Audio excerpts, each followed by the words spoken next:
పశ్చిమ గోదావరి జిల్లా తణుకు నియోజకవర్గం ఇరగవరం మండలంలో రెండో రోజు ఎన్డీఏ అభ్యర్థి అరిమిల్లి రాధాకృష్ణ సతీమణి కృష్ణ తులసి ప్రచారం చేశారు.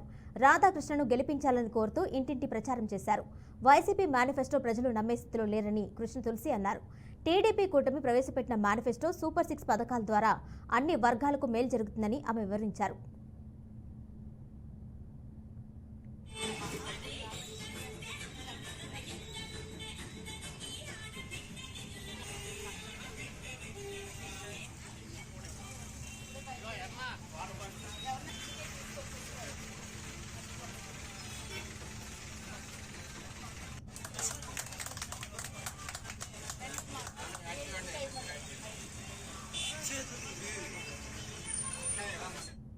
గ్రామంలో మేము మరి ఇంటింటికి కూడా ప్రచారం చేస్తున్నాము. ఇది రెండవ రోజు. మరి ఎక్కడికి వెళ్ళినా కానీ మరి ఆరిమిల్లి రాధాకృష్ణ గారు తెలుగుదేశం, జనసేన, బీజేపీ ఉమ్మడి అభ్యర్థి అయినటువంటి ఆరిమిల్లి రాధాకృష్ణ గారిని గెలిపించవలసిందిగా మరి మేము పెద్ద ఎత్తున ప్రచారం చేస్తున్నాము. మరి ప్రతి ఒక్కరూ కూడా వాళ్ళ మద్దతుని పెద్ద ఎత్తున తెలియజేస్తున్నారు. ఎక్కడికి వెళ్ళినా కానీ మహిళలు పెద్ద ఎత్తున మరి స్పందించి వారందరూ కూడా తమ మద్దతుని మాకు అందరూ కూడా చెప్తున్నారు. మరి అందరూ కూడా ఒకటే చెప్తున్నారు, ఈ ప్రభుత్వంలో సంక్షేమం అనేది వాళ్ళు చెప్పుకోవడమే తప్పితే ఎవరికి కూడా సరిగ్గా అందలేనటువంటి పరిస్థితి మనకు అన్ని చోట్ల కూడా కనిపిస్తుంది.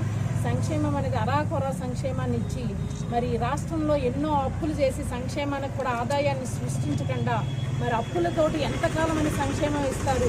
రేపు మరలా జగన్మోహన్ రెడ్డి వచ్చి సంక్షేమం అందుతుంది, ఆదాయం లేకుండా ఎన్ని రోజులు అప్పుల మీద సంక్షేమం ఇవ్వగలరు అనేది ప్రజలందరిలోనూ కూడా ఒక ఆలోచన వచ్చింది.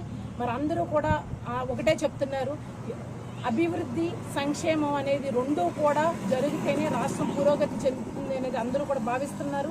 మరి అందరూ కూడా ఒకటే చెప్తున్నారు, ఇరగవరం గ్రామంలో రాధాకృష్ణ గారు చేసినటువంటి అభివృద్ధి తప్పితే, తెలుగుదేశం ప్రభుత్వం హయాంలో చేసినటువంటి అభివృద్ధి తప్పితే మరలా ఎటువంటి అభివృద్ధి కూడా జరగలేదని ప్రజలందరూ కూడా వాపోతున్నారు. మరి అందరూ కూడా ఒకటే చెప్తున్నారు, కూటమి ప్రభుత్వం రావాల్సిన అవసరం ఉంది. ఎందుకంటే కూటమి ప్రభుత్వం వస్తేనే అసలైన అభివృద్ధి, సిసలైన సంక్షేమం జరుగుతుందని ప్రజలందరూ కూడా చెప్తున్నారు. అట్లాగే మరి మహిళా శక్తి పథకాల ద్వారా చంద్రబాబు నాయుడు గారు మహిళలకు ప్రవేశపెట్టినటువంటి వివిధ స్కీమ్స్ని పెద్ద ఎత్తున ప్రజలంతా తమ హర్షాన్ని వ్యక్తం చేసేటువంటి పరిస్థితి మనం ఇరగవరం గ్రామంలో చూస్తున్నాం.